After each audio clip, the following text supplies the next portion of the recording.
comme l'analyse des financements du secteur agricole à travers le budget de l'État. Comme au niveau de mon de l'exposé, premièrement, je vais revenir un peu sur le contexte du secteur agricole burundais. Je vais aussi parler de quelques priorités au niveau du ministère. Et après, je vais revenir sur la déclaration de Malabo et aussi d'État sur le financement du secteur agricole.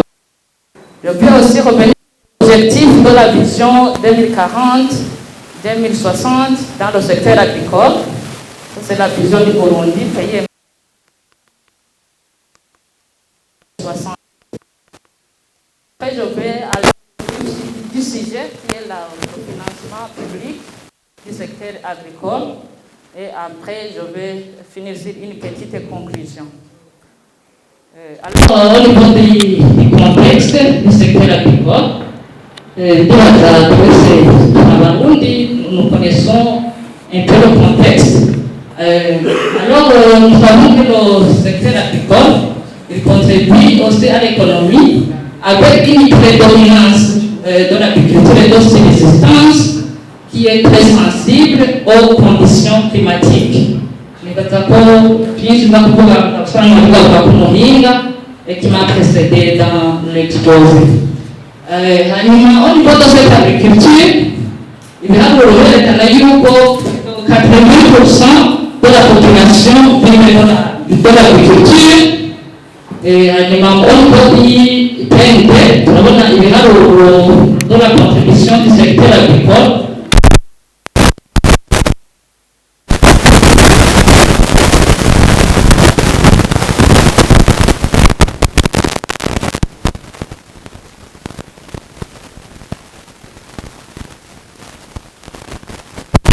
Vous voyez qu'au niveau de l'approvisionnement alimentaire, nous avons eu bien sécurité, mais là, nous avons ça reste un déficit. Alors, cette agriculture est aussi caractérisée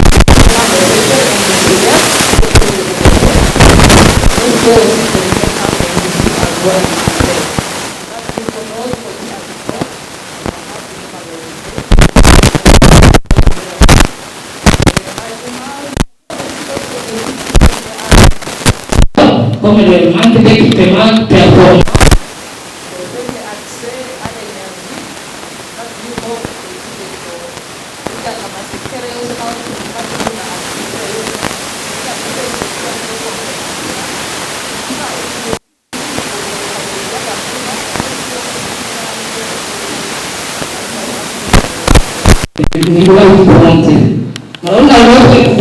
C'est les difficultés d'approvisionnement en matière première et aussi la certification de nos produits transformés. Voilà, pour avoir l'accès aux marchés régionaux et internationaux, il y a aussi d'autres exigences que nos produits doivent remplir, notamment la certification. Il y a aussi les cartes de poste et côtes, mon prédécesseur et agriculteurs. Ils sont estimés à 30% de la population, de la production totale, surtout pour les denrées qui sont très périssables. Voilà, on a aussi d'autres problèmes, comme les problèmes de changement climatique. Ils ont dernièrement avec la montée.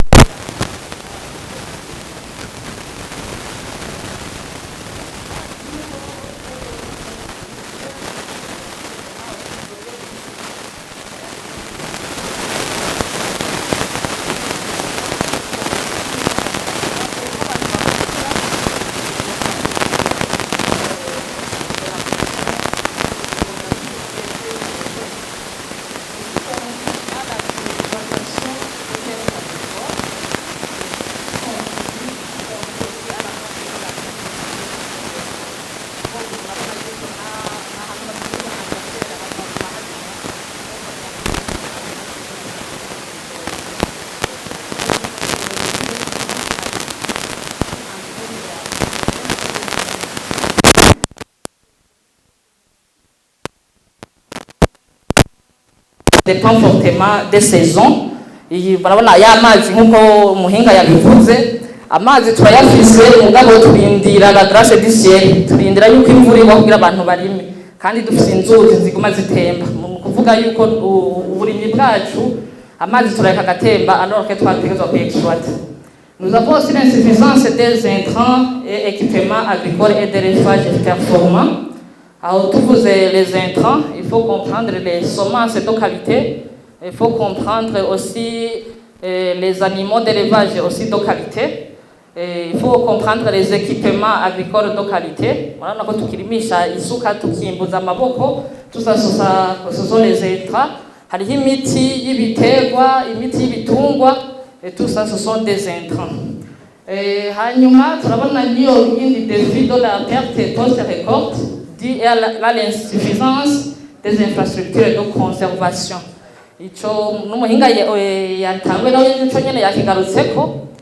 Murabona yuko turafise amahangare, est-ce que ayo mahangare ça remplit les normes pour la conservation de nos produits? Ari ibintu byose ugasanga turabifise mugabo ça ne remplit pas les normes. Ivyo byose bikeneye abahinga.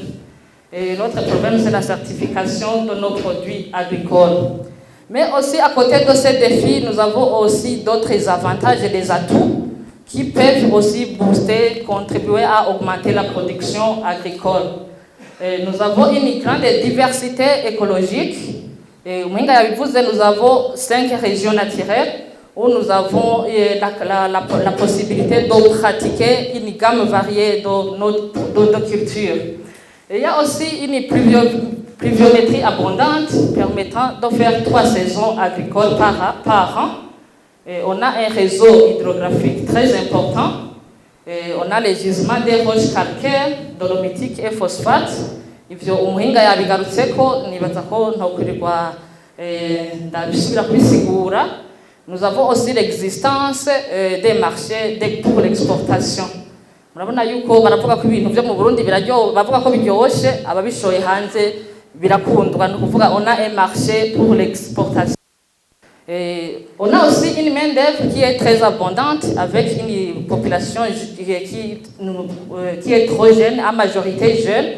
Donc ça aussi c'est un avantage. On a aussi la volonté des fonctionnaires de l'État et du secteur privé qui ont les moyens financiers et qui veulent aussi investir dans le secteur agricole. Et ico naco nyene n'ikindi kintu twokwirata. Alors, ivyo rero biheze ubushikiranganji burafise ibintu bwashize imbere kugira turabe ko bwogwiza umwimbu pour assurer la sécurité alimentaire. Muri ico hariho icambere ya le développement des agropoles. Ça a été présenté par le chef d'État au niveau du sommet de Dakar 2 qui a eu lieu en janvier 2023. Aho barashize ingufu yuko boshira cyane ingufu ku mafiliere ane yari atatu nane ya la filière riz, la filière maïs, la filière porc, la filière et aussi la filière volaille. Hanyuma mukaba muzi mbere yuko tugwiza inkwavu cyaziba 5 filières. Agropole rero mu byo no son excellence le chef de l'État a présenté, c'était au niveau de développer des agropoles, l'une à Cibitoke et l'autre à Karusi. Iyo rero no kuvuga barabonye yuko ces milieux ziri très potentiel pour la production agricole. Muri agropole rero hazoba hariyo tout le paquet technologique, des infrastructures pour l'irrigation, bakoresha des semences de qualité avec tout le paquet technologique, les techniques agricoles. Hama muri agropole hategezwa kuba harimo les infrastructures de conservation, les infrastructures de transformation, harimo même un pôle pour l'exportation. Murumva yuko ico kizoba ari ikintu ciza cyane pour augmenter la production agricole. Hama hari ikindi murabona, on n'a pas de semences de qualité qui sont vraiment très performantes. Murabona yuko pour certaines variétés les semences de qualité sont en voie de disparition. Nico muhinga yari akigarutseko. Donc le ministère a la volonté de faire une industrie semencière kuburyo ukeneye imbuto zirobanuye azironka. Ico rero nishobora kuzikorana iyo industrie semencière itegerezwa kwikorana en collaboration avec les abus et d'autres privés qui sont capables et qui veulent investir dans le secteur semencier. Hanyuma, il y a un autre projet de développer des centres naisseurs. Alors, au niveau des centres naisseurs, il faut comprendre qu'au niveau de l'élevage au Burundi, les animaux d'élevage sont confrontés à une forte consanguinité. Nous pouvons dire que nos espèces animales, ubu urashobora gusanga nk'impene yategerezwa kubipima nk'ibiro 100 isigaye ipima nk'ibiro by'inkoko nka 25 kg 10 kg. Mumva yuko l'espace animal sont en train de disparaître à cause de la consanguinité. Alors au niveau de ces centres naisseurs, les institutions de recherche comme l'ISABU et en collaboration avec la direction générale en charge de l'élevage, ils importent le pur sang et ils viennent faire la multiplication au niveau national. Hanyuma bagaheza bakabona ko ibitungwa bariko baratanga ari ibintu bigifise ubushobozi bwo kugwira bugatanga inyama bugatanga amata. Ico ni ikintu ministère kirakora kandi ya des centres de sœurs qui sont déjà en place. Hanyuma murazi yuko le ministère investit beaucoup dans la subvention des intrants, notamment les engrais et les semences de maïs et aussi l'encadrement rapproché. Au niveau de l'encadrement rapproché, nous gufata abantu bakabashira hamwe hanyuma bakabaha abafundi bakabigisha neza. Ico ni ikintu babona ko cyofasha naco nyene mu kugwiza umwimbo. Hanyuma il y a l'aménagement et la protection des terres cultivables. Là c'est pour faire face pour protéger nos terres. Murabona yuko ziri tellement confrontées à l'érosion kubera inkukura, ariko il y a des moyens de les protéger avec les bassins versants. Tugatera ko na bya bitoke bavuga ivyo byose c'est pour faire la protection de nos sols. Il y a aussi la promotion et le développement des infrastructures de stockage, de conservation et de transformation de nos produits agroalimentaires. C'est pour préserver la qualité de nos aliments, de la récolte et même pour faire face à l'exportation. Aussi, il faut promouvoir la résilience des communautés rurales et l'adoption de pratiques agricoles intelligentes face au climat. Après, il y a la mise en place des centres de rayonnement. Par le centre de rayonnement, il faut comprendre un grand champ qui a une superficie de plus ou moins 2 hectares. Et ce centre est cultivé aussi avec des pratiques culturelles qui sont vraiment des techniques qui sont bien performantes. Kuburyo umuntu arenganye nibaza ko iyo mirima ubu nibaza ko abo bari bakunze gutembera ubu le ministère yaragerageje. Il a mis ces centres en collaboration avec les services techniques. Barashiraho baregeranya abantu bakabashira hamwe hanyuma bakarimira icyarimwe hanyuma ugasanga ibintu biteye neza baha n'imiti yo gupompa bakibegereka ingene bapompa ibitego. Ico nico bariko bararaba ati abantu bashira amatongo hamwe bagire des centres bimbure ibintu babitere neza. Hanyuma ya la promotion de l'élevage du petit bétail et de l'élevage de basse-cour. Murabona ko bariko baragira la promotion de l'élevage des lapins, la promotion de l'élevage de la volaille. Kubera amatongo murabona yaraze il faut ko abantu batunga ibintu mugabo bakabitungira dans un petit espace mugabo visa la grande production. Il y a aussi l'introduction de nouvelles cultures à haute valeur nutritionnelle. On faut aussi voir la biofertilité comme l'ISABU, il a des semences, il a des semences biofortifiées avec des vitamines ou autres. La malnutrition et la supplémentation de nos aliments. Production de nouvelles cultures d'exportation. On a vu que traditionnellement, on dit exporter le café, le thé, le coton, il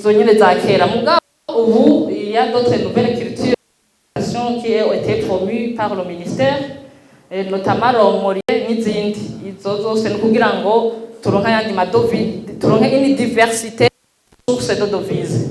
Il y a aussi la mise en commun de terres sindayigaruka ko nari nayivuze abantu barashira imirima hamwe sans toutefois yuko les limites bazihindura mugabo bagashira imirima hamwe bakarimira icyarimwe.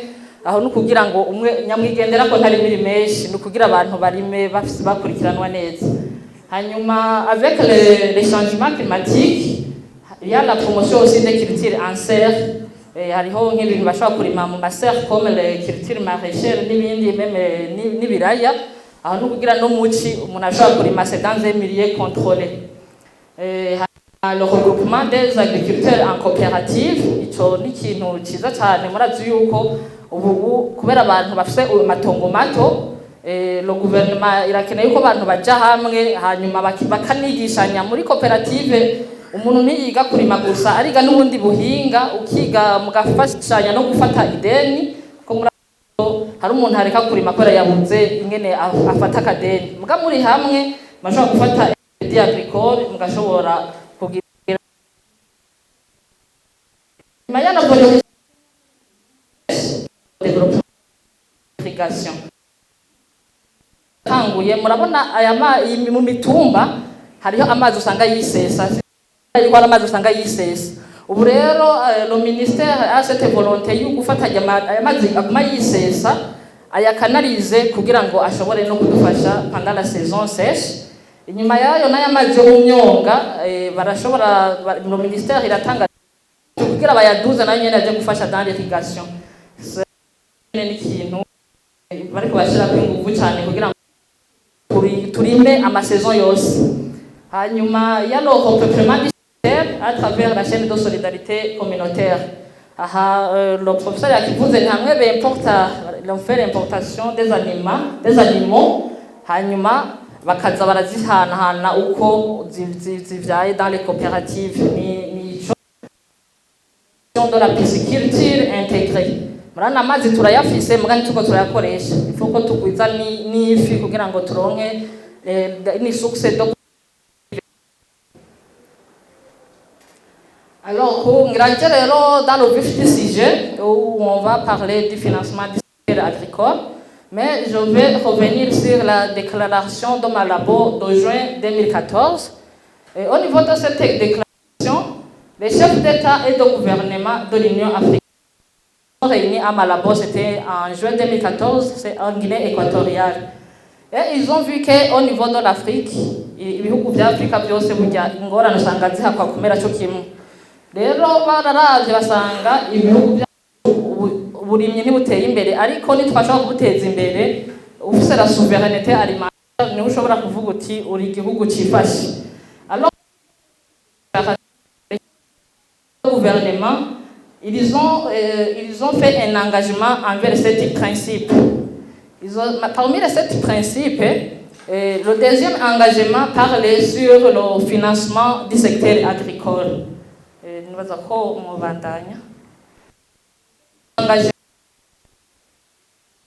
Engagement envers les principes et les valeurs du processus. Il y a le financement des. Il y a gatatu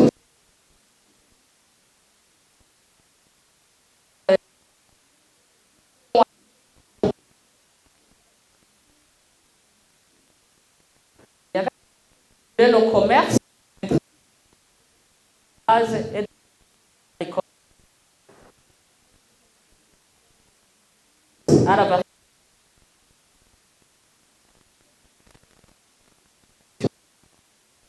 et les résultats.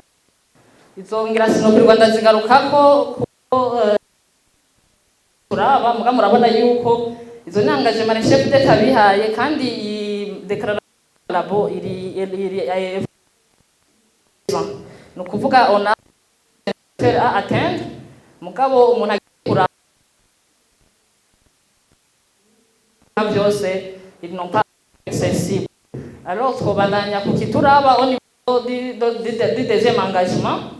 Au niveau du deuxième engagement, les chefs d'État s'étaient engagés à renforcer les financements publics et privés dans l'agriculture avec une décision d'allouer au moins 10% des dépenses publiques à l'agriculture et d'en garantir l'efficacité et l'efficience. Murabona y'ijya baravuga ati agriculture bahe 10% des dépenses publiques, sans aussi oublier les privés. Donc kuvuga yuko même les privés doivent investir dans l'agriculture. Murabona ko n'aba Nyuma murabona au niveau de la vision du Burundi naho nyene murabona ko dufise iyo turiko turaja c'est développer une agriculture de richesse, sécurité alimentaire. Alors pour y arriver, on a vu que l'agriculture mérite des investissements importants, aussi bien au niveau de l'outillage mécanique pour moderniser et augmenter la productivité et le rendement du secteur agricole. Alors, dans cette perspective, l'agriculture intégrée contribue dans l'industrialisation. Elle contribue dans l'industrialisation, c'est pour avoir dans la matière première qui va nourrir le secteur secondaire. Nous voyons que nous bifatanye. Hanyuma rero turabire hamwe ikijanye na financement public du secteur. Turavye aya financement, c'est le financement public. Nous pouvons le financement qui est alloué au ministère en charge de l'agriculture au niveau de la loi des finances. Ce budget, vous pouvez voir l'évolution depuis 2005 et vous allez voir que le gouvernement a quand même fourni beaucoup d'efforts pour augmenter le budget qui est alloué à l'agriculture. En 2005, le pourcentage du budget représentait 0,85% du budget national. Ariko uchiushira ko le budget national ugashiteranya n'ijya budget de différents projets qui ont je dirais le contrat avec le gouvernement, bamwe bacisha mahera muri finance. Vous voyez que ce budget il y a 4,03. Murabona yuko yari amahera make cyane. Hanyuma vous allez voir l'évolution reka tuje muri 2015 tuvuye kuri 0,85 on est allé à 2,27 pour le budget national et on est allé à 11,8 si on prend le budget national et avec le financement extérieur public. Ça c'est public, il n'y a pas le budget de privé. Nibaza ko umubandanya kuko ibiharuro ntitufino bisoma byose. Ubu rero en 2000 tout fait en cours de l'année de l'exercice 2023-2024. Vous voyez que le gouvernement avait fourni beaucoup d'efforts et voulait même atteindre l'objectif de la déclaration de Malabo. On était à 8,26%. Mais si on ajoute le financement des partenaires techniques et financiers, on est à 12,91%. Pour l'exercice en cours 2024-2025, vous voyez que le budget qui est alloué au ministère, ça a diminué, ça a augmenté de 100 milliards.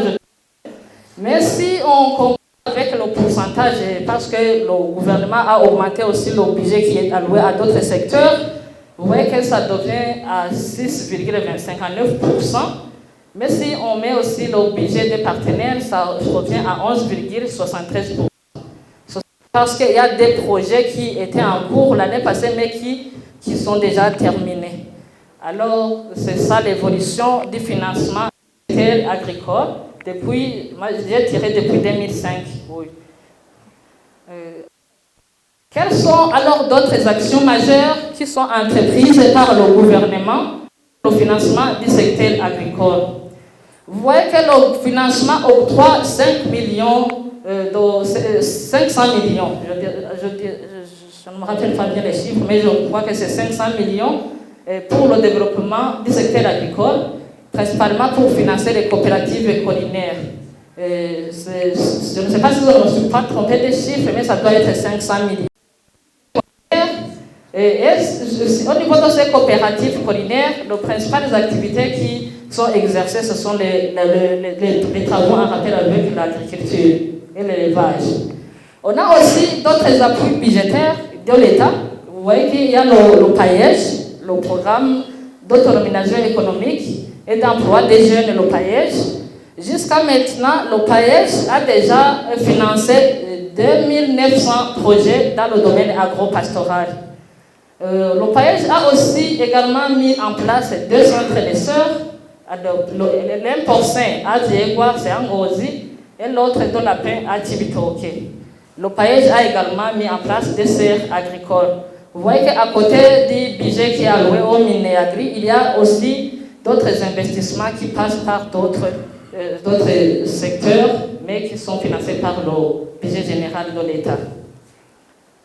On a à côté d'autres financements, on a aussi, pour favoriser le crédit agricole, le gouvernement a mis en place, il a créé la banque d'investissement pour les jeunes, le BIJ, et aussi la banque d'investissement et de développement pour les femmes. C'est aussi pour l'accompagnement des jeunes et des femmes dans leurs projets principalement agricoles. Vous voyez que le gouvernement fournit beaucoup d'efforts pour financer le secteur agricole. Alors, au niveau de l'analyse de ce financement public, là, vous pourrez dire qu'on a vraiment un grand budget, mais allons d'abord dans chaque secteur. Vous savez qu'au niveau, depuis l'exercice 2021-2022, le gouvernement a évolué vers la planification en mode budget-programme. Alors, on a les 5 grandes masses au niveau du budget général de l'État. Il y a les biens et services, comme le matériel qu'on utilise au niveau des bureaux, tout ça, et même le carburant de fonctionnement. Il y a les transferts et les subsides, c'est le budget qui est alloué aux institutions para-étatiques comme l'ISAPU, l'ONCCS. Il y a aussi l'investissement. L'investissement, ce sont les travaux d'investissement qui ont un impact pour la population. Il y a aussi les dépenses du personnel. Là, il faut comprendre les salaires des cadres et des techniciens du Minéagri. Alors, vous voyez au niveau de la répartition par rapport à ces grandes masses. Ça, c'est tiré au niveau du financement pour l'exercice 2024 et 2025. L'analyse montre que 85% de ce budget est destiné à l'investissement. Alors, parmi ces 85%, 81% est alloué au programme national de subvention des engrais.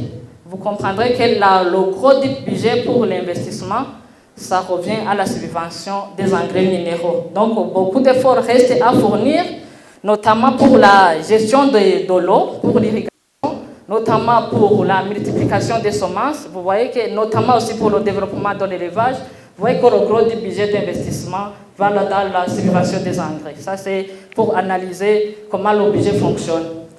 Alors, il y a aussi au niveau de l'exercice, avec l'évolution en mode budget-programme, le ministère a 5 programmes. Il y a le programme administration générale. Ce programme est commun pour tous les ministères et les institutions de l'État. Il y a le programme agriculture, on a le programme élevage et halieutique, on a le programme environnement et gestion durable des terres, et on a le programme recherche et innovation. Alors là aussi, on va analyser pour le budget en cours comment ce budget est réparti entre ces différents programmes. Vous voyez que le gros du budget, 78%, il est alloué à l'agriculture, au programme agriculture. Là, vous comprendrez que le gros du budget, c'est au niveau du programme agriculture.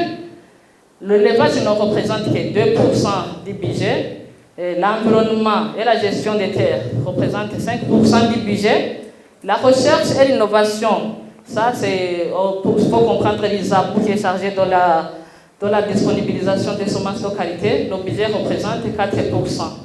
Alors, cette répartition entre les programmes, c'est suite à la priorisation des actions du ministère.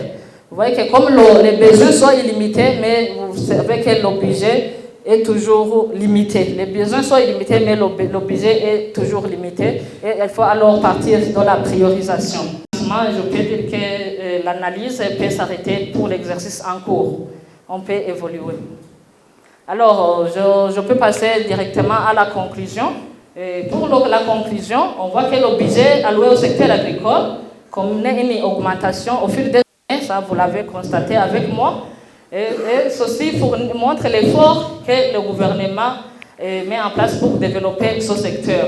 Toutefois, dans le cadre du Burundi pays émergent en 2040 et pays développé en 2060, des investissements importants sont encore à mobiliser pour le développement de ce secteur notamment. Et là, c'est juste quelques exemples parce que le secteur a beaucoup de défis, vous l'avez constaté avec moi. Mais il y a des activités importantes qui peuvent aller directement dans le sens d'augmentation de la production. Il y a le développement des infrastructures de production, c'est pour faire face aux aménagements des irrigations, pour faire face à l'irrigation, la gestion de l'eau, pour faire une production toute l'année, les infrastructures de stockage, les infrastructures de conservation, les infrastructures de transformation, sans oublier aussi le transport, les infrastructures routières. Il y a aussi des efforts importants qui sont des investissements importants qui sont aussi nécessaires pour protéger l'environnement, notamment pour faire face à l'érosion. Vous l'avez constaté avec le professeur que la plupart de nos sols sont acides.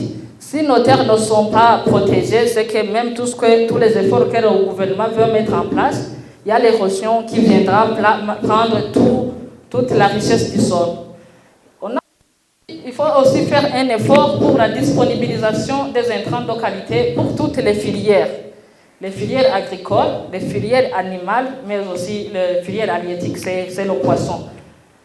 Alors à ce niveau, c'est une autre parenthèse, c'est que si un agriculteur utilise une semence de qualité, la recherche a montré que si tu utilises une semence de qualité, c'est que ta production peut augmenter jusqu'à plus de 40%. Vous voyez que ça, c'est vraiment la disponibilisation des intrants de qualité est aussi primordiale pour booster notre production. Et enfin, c'est comme l'autre, c'est le développement de l'agro-industrie. Si on a une production suffisante, il faut aussi que ces productions soient transformées. Ceci pour pourvoir la création d'emplois, surtout pour les jeunes, et aussi pour les femmes, et aussi de promouvoir la prospérité grâce à l'impulsion de l'essor d'un secteur de services avec le développement de l'agro-business. Je crois que ma présentation s'arrête ici.